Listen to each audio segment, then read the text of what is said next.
Fui falsamente acusado de abuso por minha sobrinha de 13 anos. Minha família me virou as costas. Minha namorada me deixou e perdi tudo. Mas 6 meses depois, a verdade veio à tona.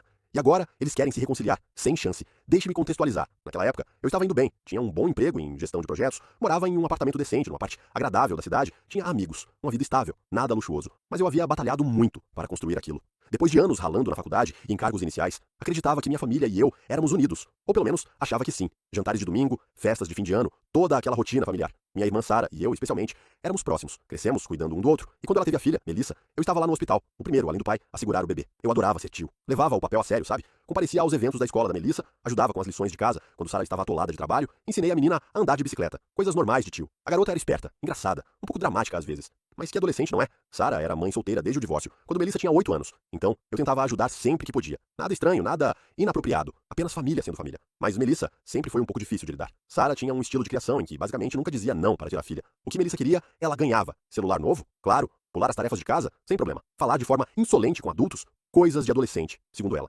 Eu já havia comentado algumas vezes que talvez impor limites ajudasse, mas Sara se defendia. Dizia que eu não entendia porque não era pai. Justo, talvez. Mas houve um episódio cerca de 6 meses antes de tudo desmoronar. Estávamos todos na casa dos meus pais para um almoço de domingo qualquer. Melissa estava de mau humor, sendo grosseira com nossa mãe, revirando os olhos, fazendo comentários sarcásticos. Eu a chamei de lado, sem gritar nem nada, e disse algo como: "Ei, ela é sua avó, cuide do seu tom."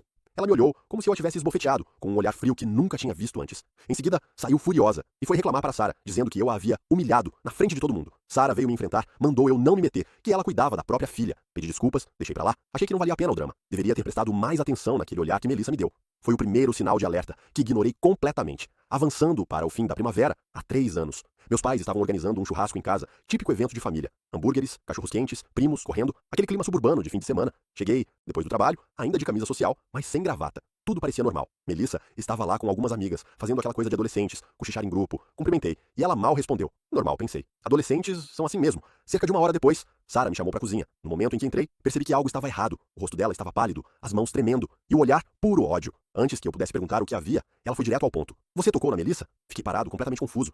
"Do que você está falando? Você tocou nela?" Meu cérebro simplesmente travou. "Tocar?" Pensei. "Como assim? Um toque de mão? Um abraço?"